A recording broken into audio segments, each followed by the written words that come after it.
you for joining us in celebrating our HCOM students in creative writing and social action.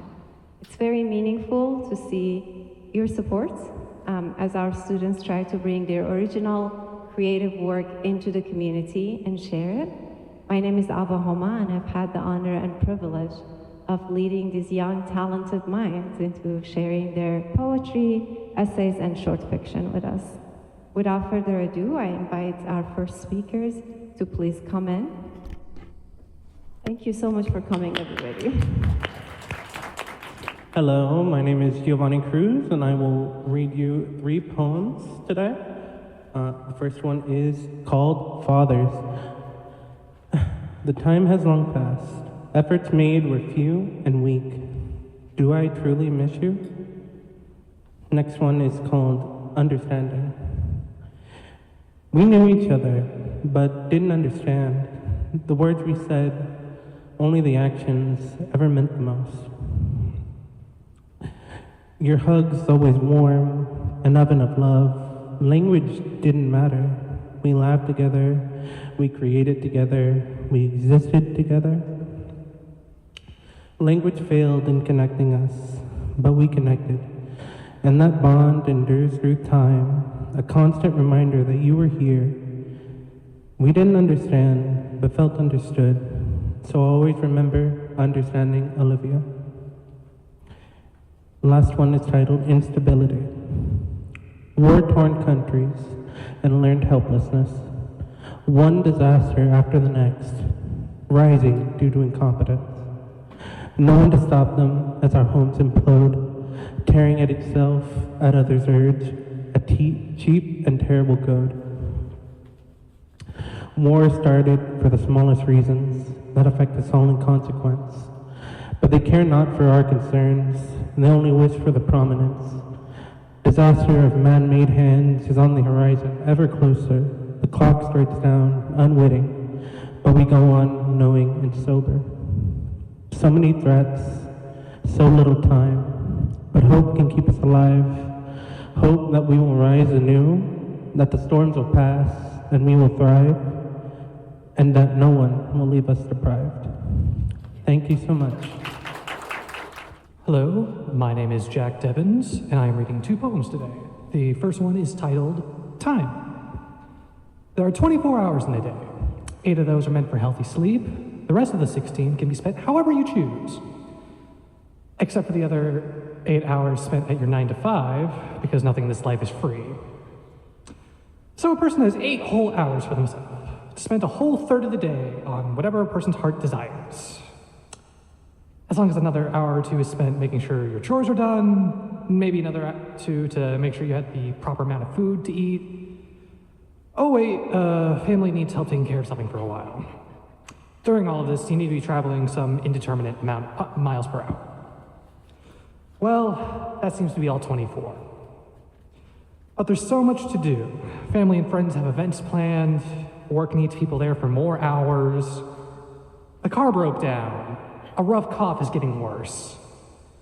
Both the mechanic and the doctor are only open during work. How to juggle the time? What can be moved or taken away from? Does someone really need that much sleep or that much to eat? But even thinking about all of that, where's the time for myself? My second poem is just titled Talking. How does someone learn to talk? Not just how to make your lips flap and expel sounds, but make those sounds comprehensible to others. To make what you say what you mean, and not get lost in translation. Experience is what most people would say is the way. Stick it out there and give people the gift of gab. But what if you say the wrong thing? That fear kills the will to talk most of the time. And when the courage is mustered anyways, it still feels like walking on ice. And it is walking, slowly trying to figure out what to say, slow enough that the conversation halts. Trying to speed up that process has its own problems, making it liable for feet to trip in said haste, and in most cases, trip directly into your mouth. To use what might be the wrong synonym for a word, or a thought leaps out before it's fully formed, leading to embarrassment or worse in some cases. Learning to talk, it's a trial of the self. Other people can give advice on what to say, but at the end of the day, the most important thing is finding what you are most comfortable to say. Thank you. Hello everyone, my name is Sophia and I'll be reading one of my poems today. Sino ka ba? Raised in an American state, but I understand your tongue just fine. I could almost be fluent. When I open my mouth to answer, my tongue lays still, dormant. I understand you. I see your mouth moving and your words almost like syllables. I can't respond to you, yet. My attempts are shameful, at least to me. I grimace at my voice, my accent isn't like yours. You say something in your native tongue, I answer in mine, not yours. I wish it could be yours. Even the soil you were born on differs from mine. I remember one Christmas, my first away from home, but the first in many years to return to yours. When we visited your homeland, an archipelago also surrounded by the Pacific, we ate breakfast with your family, technically also mine, but I've never been here. I've never met them, this part of your life. They were speaking in the land's native tongue, laughing over memories of relatives in America. I sat there and laughed too because I understood what we were laughing over, and one of them looks over at me, smiling, gleaming, saying, "Wait, why does it seem like she understands in her native tongue, and before I respond in mine, you answer for me in my tongue? It's because she can, she knows." I remember being embarrassed because you explained that my cousins back in our American state didn't know the language, even though their parents were born here, overseas, on native land. Until I am the only one out of them that understands, even if none of us speak the language. But reflecting now, maybe it was pride in your voice that I am the only one who understands. Thank you. Okay. Hi everyone, I'm James Wigman and I will be reading 3 poems. None of them have names yet, as all of the titles are still work in progresses, but here's poem number 1. Red lines, then blue lines, our minds carved by sharp echoes, seeking common ground. Feeds show in the night, 1,000 voices shouting, truth killed in their hush. One vote in the box, one droplet on our tree's seed, waiting for the spring. Poem 2. It is not a destination to be reached, nor a box to be checked off. It is not the mere flow of water, but the slow, deep etching into the earth so it can find its way. It is the carved earth, the arid valley forever changed. It is not the beautiful fruiting tree, nor its most delicious fruit, but the fruit that willingly rots to spread its seeds. It is the trunk, hacked apart by the axe for its burning warmth. It is the trunk and the axe. Put simply, it is the only thing that grows by giving itself away. And poem 3. As the ever-present cursor blinks its steady beat, I pray I find the motivation not to cheat. Constantly feeling blinded by fluorescent lights, wondering when I can be done with this depressant rite. Just beyond this pane of glass, raindrops litter the blades of grass, where the critters climb high on reaching vines and the bovines scrape the near limitless sky. I watch the songbirds proudly sing their songs while I'm here worrying about what is most urgent and probably wrong. I must be diligent and I must be keen, yet my eyes wander away to that magnificent green. For a river never cares or rushes for a deadline. It's busy meandering through meadows of hemlock and pine. So I must let the mail pile and class meetings go cold, and like the river, I will be too busy turning this afternoon to honey and gold. Thank you. Hi everyone, my name is Sydney Yeager, and today I will be presenting one poem titled Blissful Ignorance. Oh my God, can you just shut up? Not everything is political. You say while buying a matcha latte, almond milk, with your own money in your own bank account on your way to a Pilates class, which, by the way, was created when Joseph Pilates was detained as an enemy alien during World War I. After class, you put on jeans. Not everything is political, you say. Walking down the street by yourself, the denim is stiff against your skin. No one jeers. You're a woman in the 21st century. Now you can wear pants. Not everything is political, you say while watching heated rivalry edits on your phone. You smile as the two men fall in love and send the edit to your gay, younger brother. You say not everything is political while being stressed about work and homework and getting your degree, having your own income. It's clear you forgot that education is a privilege not granted to every woman and that financial independence is still new. You forget that these mundane things you do every day, live by yourself, pay for your own things, enjoy the fruits of immigrant labor. Even the clothes that you wear were fought for politically by your mother, grandmother, and grandmother's mother, and so on. Even if you so choose to stay at home, you are able to choose to be traditional. Not everything is political, you say, as you roll your eyes and drive away. But you ignore the fact that many women in the centuries before you never had the right to drive, never had the right to escape. Thank you. Hello everyone, my name is Salvador Mota. I'm going to be reading 2 poems. The first one is titled Ocean Secrets. The sun displays itself across the forever stretching sea. Stars twirling, twinkling on the ocean surface. It's beautiful, but still pulls at my curiosity. I wish I could go deeper, where breathing isn't needed. But if I could, and if I did, what would I see? Perhaps something new, something not meant for me. And if eventually discovered, it would be taken, to benefit you and me, everybody, to benefit, except them. Lifted from the deep into a world that always needs. The ones in peace, the ones in the deep blue sea. What can they do and what might they think? Sometimes it's better to stop and not chase that curiosity, because what happens next we will not want to see. This next poem is titled Thank You. Thank you to those who open the door for others and still keep a smile, even when the world gives you every reason not to. I see you every day, stocking the shelves at the store, fixing the roads on my way home, grabbing what we need, driving smoothly, stepping over floors just clean. It's what holds things together. You keep things running quietly without asking for attention, and we pass as if it happens on its own, not having to think about it, until something I want isn't stocked. And when I leave, my car hits a pothole.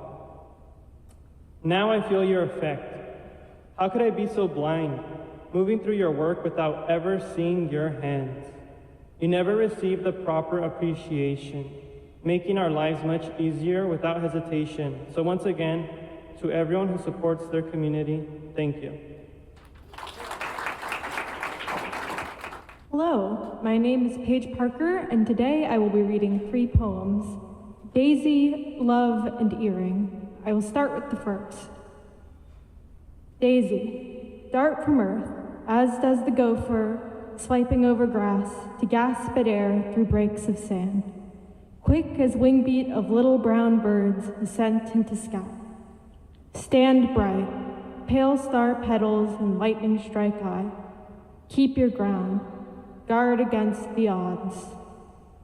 In the mower comes, blades tragic action. With a whir, you're sliced through. Green chlorophyll screams, spraying from wounds. But don't halt from breaking the lawn. You'll climb up again, defiant, small, more just than anything.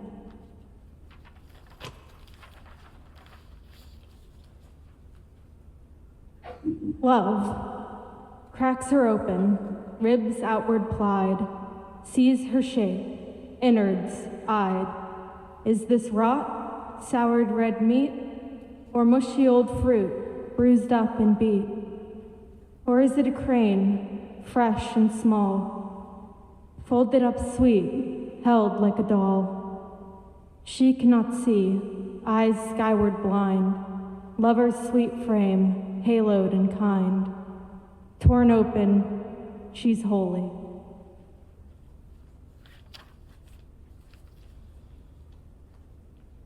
Earring. A lone earring sparkles in grass. People sigh sadly as they pass. They don't see the gleam, her silvery smile. She sits to watch people walk for a while. Lost all alone, the pearl sits cold. Isn't she sad, out on her own? She isn't alone. She's friends with the crows. She has not a pair, but has people she knows. She needs not the cartilage of a pierced ear. The bleeding and crying strikes at her fear. All that she needs is the trail and the trees, gossip to whisper to bumbling bees. Not lacking in that much, her path is clear. She's happy to stay, shining right here. Thank you very much. Hi, I'm Caroline Caballero, and my first poem is titled A Goodbye. It's about California's eugenic sterilization program that targeted Hispanic women in the late 60s to early 70s. Women were sterilized without their consent or knowledge during or after labor in hospitals. My grandmother was one of those women, so this poem is for her. When you first held your daughter in your arms, did you know she'd be the last baby you hold? Did you know what they did to you, to your body, when they laid you in that hospital bed? Did you know that they snipped through your skin, laid chilled metal to your uterus, and cut away life? Did you get to say goodbye to children's names jotted in notebooks, a baby's laughter, a lifetime unborn, a choice? And when they changed your body, did they think about what life they stole from yours? Or were you always just an animal, some foreigner who'd breed like a rabbit and make too many brown babies for a stark white hospital to hold? Did you ever fully say goodbye to that vessel in your body, just below the tenderness of your stomach, that carried your children? It would then do you no good, do nothing for you but bleed for life that would never come, like a zealot at the altar of a murdered God. Were you angry you never got a goodbye? Because for you, I am. Did you surround yourself with your children and tell yourself you didn't want another one anyways, but mourn what could have been, and you bled and bled for life that wouldn't come because you couldn't tell your body about the way they snipped through your skin, laid chilled metal to your uterus, and cut away life? My second poem is titled A Letter. You, my brother, who once fit in my arms, once would never outgrow me, once smiled. You, my brother, who was once left behind the other boys because you wanted to unravel dandelions. Dear brother, where did your smile go? Did they replace your dandelions with dumbbells? Did they iron out your smile like they do suits? Did they take your gentle hands and pepper them with calluses that you can no longer feel? What did the other boys do to you, and what did the other men do to them? You, my brother, who can still find your smile, wherever it has gone, and smile in their hardened faces. Thank you. Hi everyone, my name is Lindsay Shiro, and before I begin, I just want to offer a note of gratitude to Professor Homa for guiding us through this semester and really helping all of us learn how to grow in our writing. What you provide for the world and for your class is truly invaluable. Thank you. I will now read my poem. Yes, a round of applause for Professor Homa. Before I begin, my poem is entitled, A Litany to My Leg Hair. You appeared, age 10, right on time, teaching me that all things change. Sensing budding desire, you, swirled seraphim, insisted on pushing through tender skin. And even my mother, angelic blonde, who never shaved but never displayed her legs either, always wore white skirts and buttoned up her blouses. And when the other girls saw my little blonde hairs, they told me they were jealous, but warned me it couldn't last. Not to worry, they said, they had a million ways of getting rid of the nasty things, and they said to never dry shave, never drag the razor upwards. Even though it's faster, it'll hurt you later, and the hair will grow back thicker. Never skip a day, and if you do, try chemical creams. They burn, but it's harmless, and they don't regrow in the long run. And all models have smooth legs, and even if you are a great big fat beast, you can at least be soft and smooth. And through all this, you insisted on growing, pushing through cold-packed winter earth, beginning sprouts of green. And even when my friend told me about the blood that came from between her legs and told me I knew how it was and I didn't know how it was, and I wondered why God made blood come from our bodies like that, and even when my mother told me she thought I was too young to know my own body's sinister capabilities. And even when I saw my older brother's girlfriend with legs dripping blood from a careless drunk shave, and even when my red rashes appeared on my own skin, trying to shave even though my mother wouldn't let me, you still insisted on growing. Dodging swollen boils and exacting fingertips, dead and splintered parts of yourself, you curled, contented as a loafing cat, bound by no direction or border, thick and unapologetic, you streaked my stark skin.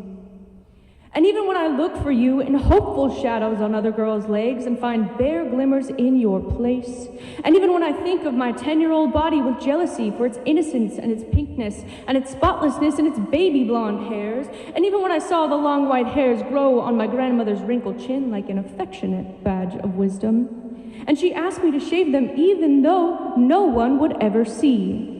And even when my mother started buying makeup and thin razor blades for the fuzz on her face, and even when I run the razor down my leg, not up because the hair will grow back thicker, and not with creams because my skin is too valuable. And even when every few months I start to notice the bare legs of the women around me and wonder if I'm a great big fat hairy beast, and even when I fail myself and I fail you and ingrown hairs turn to boils and make me feel beastlier than ever,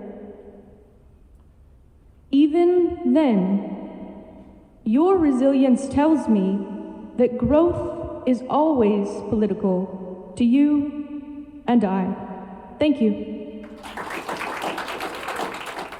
Hello everyone, my name is Henry Chadwick, and I'll be performing two of my poems. The first one is called Two Names. My mother learned to write her name twice, once carefully in pencil without an erase, looping each word back to another, to once a country that had belonged to her before. Learning a new way she had not before, creating a new life than once was. She is 5 years old, moved in a line that does not smile back, her shoes too clean for the dirt beneath them, her hands taught to stay still. In the other, she is older than she is allowed to be. Old in a story that must not change, not even by accident, not even when she sleeps. There are cards as different colors somewhere else. There are records that do not know her laugh, do not remember the way she still counts in Cantonese when she is nervous. I asked her which name is real, and she tells me that one that kept me here. So I carry both, one in my mouth, soft with inheritance, and one in my chest, heavy with everything it costs. Sometimes I wonder what we had to trade to make life look legal. My next one is called What We Carry. What we carry, we learn early what we had been held, and what must be hidden. A name if it fits the form, a story if it doesn't raise questions, a body as it produces something. My mother carried a name that wasn't hers. Through rooms where silence, it was the safest answer. Someone else carried the shirt, through hours that did not belong to them, stitched into seams. No one reads twice. And me, I carry both. Fabric on my back, history in my mouth, trying to speak without being rewritten. There are systems in place to keep things moving, names through borders, goods through hands, people through expectations. They do not choose. Everything is processed, everything is priced. Some of us learn to make ourselves legible. To smooth out the parts that doesn't translate. Some of us don't get that choice. I think about all the things we're told to carry quietly. Paper, shifts, grief, anger that has nowhere to go. What would happen if we set it all down? If names refused correction, if hands stopped working, if bodies took up space without asking first, if all the invisible weight became visible at once. Maybe that's what they fear. Not that we have nothing, but that we have been carrying too much for too long together. Thank you. Hello, everyone. My name is Anna Isler, and yes, I do have the lower part of my face, as everyone is certainly surprised by, as I've worn a mask all semester. I'm going to read 2 poems. First is Tired of Being Tired. Drag myself from bed, torn along the floor to watch hours and dust trapped in my hair. Force a meal down through lips that have forgotten water for weeks. Doors welled by sisters' stress, shame, anxiety. Their laughing, twisted sneers choke the throat with vile weakness. Want to do more, want to leave, can't. Tears seep through fingers and stare with no emotion. Sickness replaced thought with miasmata burrs. Chain affliction danced soporific through brain and blood. Told conflicting truth, lamp lighters, unknowing and abject cruelty. Dim light so bright it burns. They say, trust me. Sitting awake all night, hoping for information. No answers, but you promised something. I swear something had to be there. I'm not lying. Can't remember all forgotten or what's been lost. Walking through agonized living rigor mortis, breathing poison with cries and screams, lost in a ripping chasm, persistent chronic anguish. It recedes enough to rebuild a home, a life, maybe build a barrier before the flood hits, before invisible mystery, nothing malady plunges down again, having to persist as a corpse for days, staring out of persistent vacuous myopia. Might make it this time. The second one is about a girl. It bothers her. Her skin doesn't fit right, but she knows this hurts, rips the scalp, so she scratches. Never drawing blood. Blood means questions. Questions need answers. She doesn't have the words. What's wrong? She doesn't know. Why does it hurt? She doesn't know. How can we help? She doesn't know. Kept out, isn't welcome, hitting immovable stone as the thought forms, tamped down, held in a lockbox, forbidden. She wants to be her mother, many ways her hero, competent, confident, powerful, vulnerable, exhausted, incredible. Of course, she never steals her mom's clothes, but she sneaks into the room and stares at the closet. She's nudged, pushed, shoved in a different direction. The event horizon of culture, spaghettifying aspirations, secrets she's not supposed to have. Conscious dreams only for late nights when she hopes she wakes up different, just for a day. It would be nice, she'd be good, she promises. She just wants to know. She doesn't know when the wishes started or how long they last. She can't tell anyone about her sacred, shamed sanctuary. Maybe she said something once. Once was enough. One hope sits separate. A family, her family. She can't be the right way, but close enough. Not soon, she'd be careful, but someday. Her dreams run counter, complete conflict, she's so sure. She lives, not knowing, forgets the dreams, the blood, the real reason, force it all into drowning, static, deafening void. It doesn't matter. Boys can't be moms. Thank you. My name is Tim Gill. We'll be sharing 2 short poems. The first title, Money Problems. What kind of world is this, where the latest generations inherit a bill they never signed? Forced to choose a life or a living, forced to chase what spills over from someone else's hands. The shelves are full, lights on, profits are high, doors closed, plentiful, just not for a life we get to live.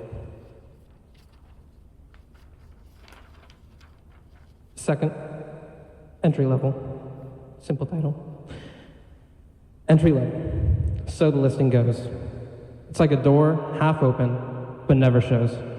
The requirements are listed in neat rows. 3 years living in work that you know. You need to be proficient in systems you've never been shown. Entry level. That's how it's sold. You start at the bottom and you earn what you're owed. Thank you. Hi, my name is Avery Allen, and I will be reading 2 poems. Lucky in Love. You are a 4-leaf clover I found against all odds. A ladybug kissed my knee the day we first kissed, pulled together as if by some cosmic force, waves to shore, which is how I know I am lucky in love. Until 52 years ago, we would have been seen as sick. Until 64 years ago, we would have been seen as criminal. We would have been a secret. But it is not 52 years ago, and it is not 64 years ago, so I am lucky in love. Cannery Row. All the fish disappeared, suddenly, like a train crashing into a car. Destruction, a village set on fire. The fish came back, like a man rushing to his best friend's deathbed, the rebuilding of a ghost town, a phoenix rising from the ashes. The fish always come back, and so will I, and so will you. Thank you. Hi, my name is Izzy Howe, and I will be sharing 2 poems with you today. The very first one is called Rain in California. It is dedicated to my friend who lost her life to mental health, so I hope you enjoy. The morning the world woke up without you, California decided to rain. Soft droplets hit the pavement. It'll be gone later, my dad said. I wondered what you were doing, if you made breakfast again, if you decided to draw, if you thought to play video games, what would you be doing? The drizzles hit harder against my window pane. Gathered condolences and missed phone calls fall on deaf ears. I saw a post today, a girl at her mirror. I wanted to send it to you. She had sorrow in her eyes and soft brown bangs to hide your pinched expression. The sky cried harder into undeniable wails of hail and thunder. It's coming down hard, my dad blurted. I put my earbuds in, listening to songs unsung, saved today. And as I listen, I wonder, if I were strong, if it were stronger, my love, the one I loved, did I forsake? And then the next one is called 16, The Tower. God fell asleep on the job, and it was man who stepped up. 1,000 yesterdays in recorded history, time has abandoned the good and fortune the bad. With wicked cleverness, man said more. Clamoring hands wait in gold, grab what they can.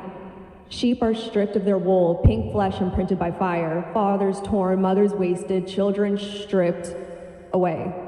This is mine, man said. He to revere so far from heaven, rest soundly, for it is just another year. Thank you. Hello, my name is Uzo Ibo. My first piece is We Stay Anyway. They tell us quiet is the safest way to be. That silence keeps the fragile kind of peace, that if we learn to shrink, eventually, the pressure on our voices might just cease.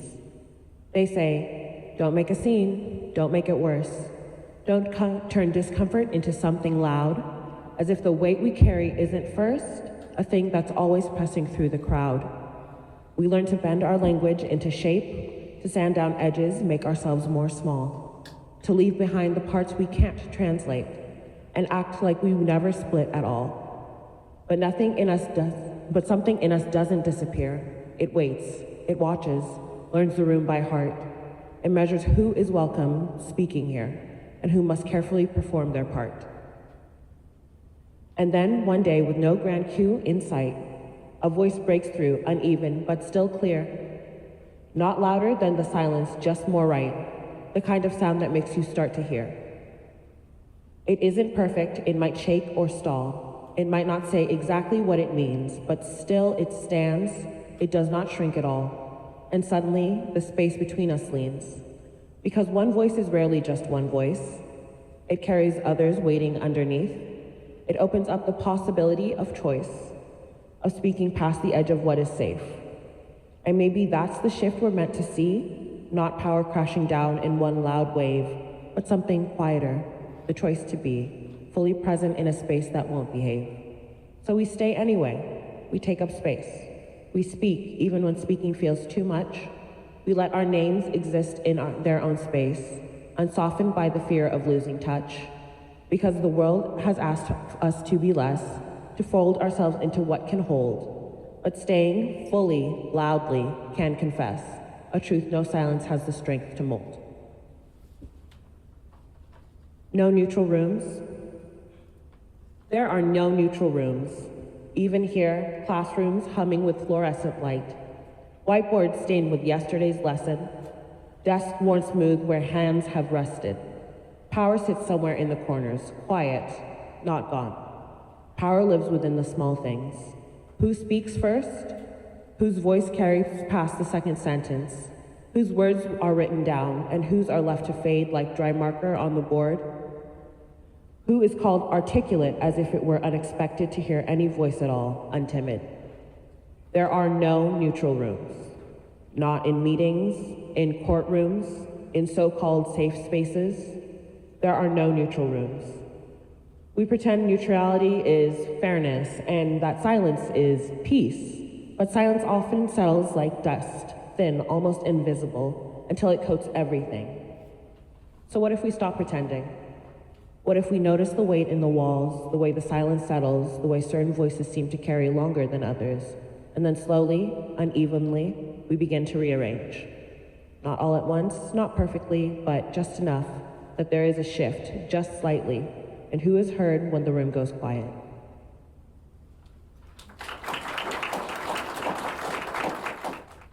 Hello, I'm Martin, and I will be reading 2 poems. What ifs and life. In another life, we would be in the suburbs. Kids sound asleep in the room beside us, home and in bed by 8 p.m., an owl hooting outside. You would recap your day, a boring office job, the nagging coworker that skates on by, and I would share in my grievances. I would tell you everything, how my day went, how much I missed you, and how I wish these moments could last forever. But instead of a cushy, warm life, light filtering through Cole's curtains, waking us up gently and getting prim and proper for the day, we wake up in yesterday's filth, too exhausted to throw out yesterday's leftovers and too sick to work more, to leave this place. We have each other. That may be the one thing we have in this life. You, me, us. We have long been divided by the sea, by our leaders, yet all we can look up towards the moon, the skies, the shining stars, and the inky night. The stars like diamonds, scattered on crushed blue velvet, we may be separated by class, race, religion, and our land. But we all bleed red. We all drink the same water, the liquid of life, and bask in the sun's light. You and I are not alone in this world. I hope that we can find some light in our hearts and put a rest to all the distress and hatred and anger that divides us, and learn to find comfort in the fact that we are not alone. Not in this world. We may have the perfect stranger living. Thank you. Hello, my name is Marlon, and I'll be reading 2 poems. The first one is The Endless Sea. No matter which way I look, all I see are countless hills of yellow and endless valleys of sand. Paint this land, this home, the home of dying gold. These hills and valleys of this golden land shift and change under the gaze of the starless sky. It is all one can see. For we stand on top a carcass. Behold the fragments of bones, bones of a giant that once called the sky its home. Once, long ago, it lived free, free in the void above, the place the stars call home, now dead and gone. buried by millions or billions of tiny grains, till nothing remains, not even its bones shall remain. In this place, entombed in a mountain, are these bones, bones of the fallen, for all to see, yet none to recall. The next one is called The Cliff.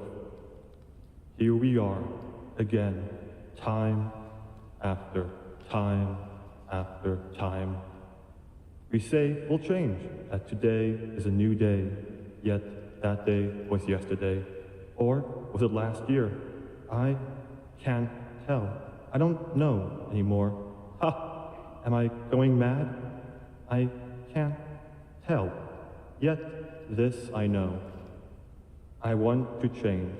I need to change. I scream these words 1,000-fold for all to hear down this empty road. I am alone. Alone. For none to see, none to hear, so I scream down this road. Yet, looking down that forsaken path, a road, a path I ought to take, I dare not step, for it makes my bones shake. Shake and shake till they start to break. Then the thought I dread, creeps its way towards my mind. Thou art a liar, thou art afraid. The walls are closing in, and I need to breathe. Oh God, oh help me please. Thou seek salvation from a hand that is not your own, for thou art weak. Why? It can't be true, nay, I refuse. But this I know, in thy heart, in thy mind, these words, make them stop, please, I can't take it. Thou shalt scream, and thou shalt break. No, please.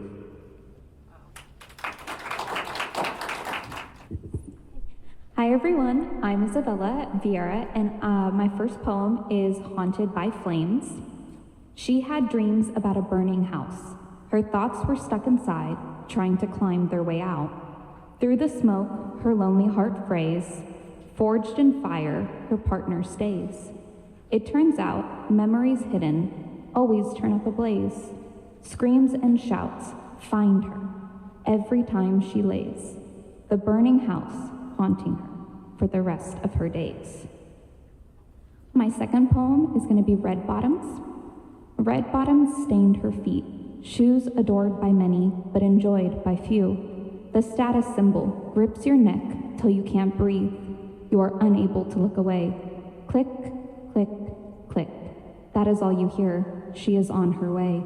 Your time has come when you hear click, click, click.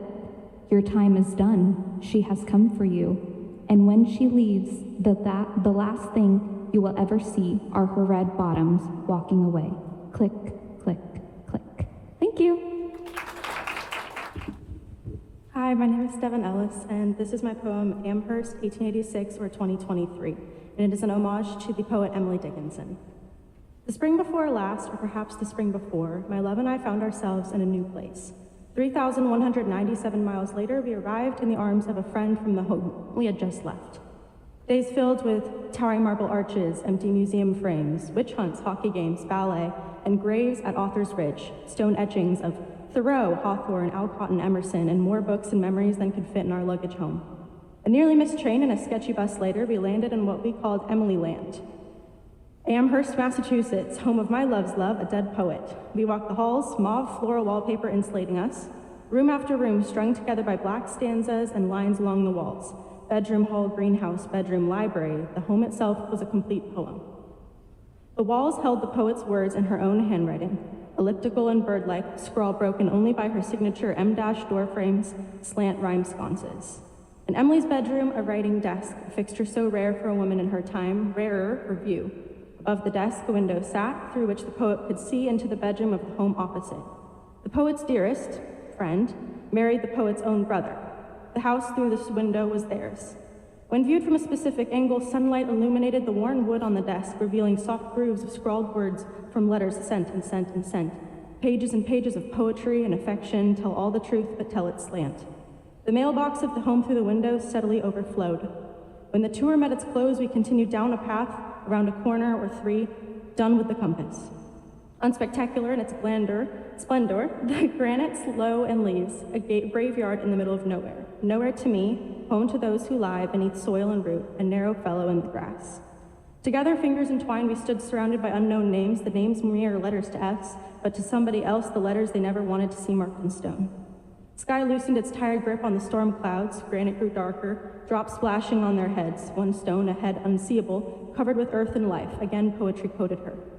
Upon the grave sat flowers and stones, buds and notes, our contribution, small broken shells from our hometown shores. From the soil where stone met ground sprouted pencils, orange and sharp, yellow and snapped, dug deep in the soil, what better cross to leave the poet of earth.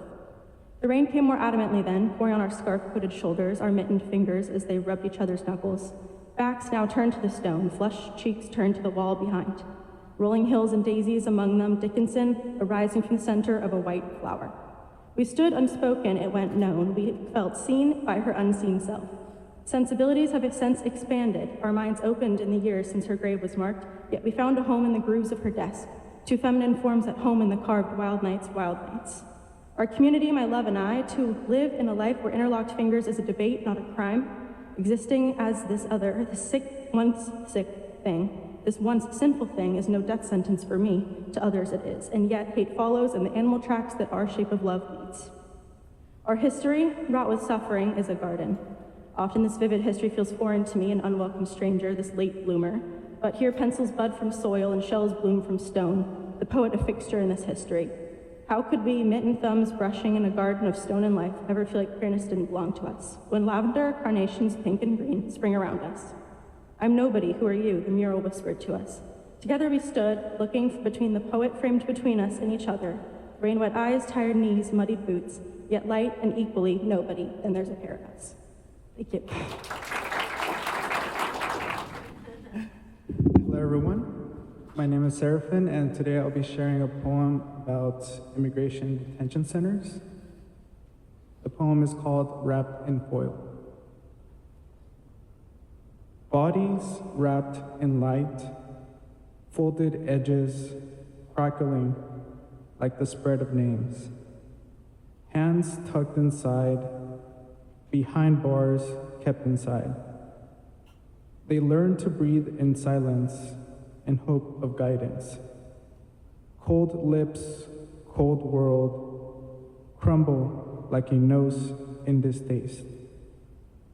The guards dim the lights, one by one, leaves the room. Walking Christmas lights, they walk behind one another. No one leaves home, at least not now. But one day, they will truly see the light of day. Thank you.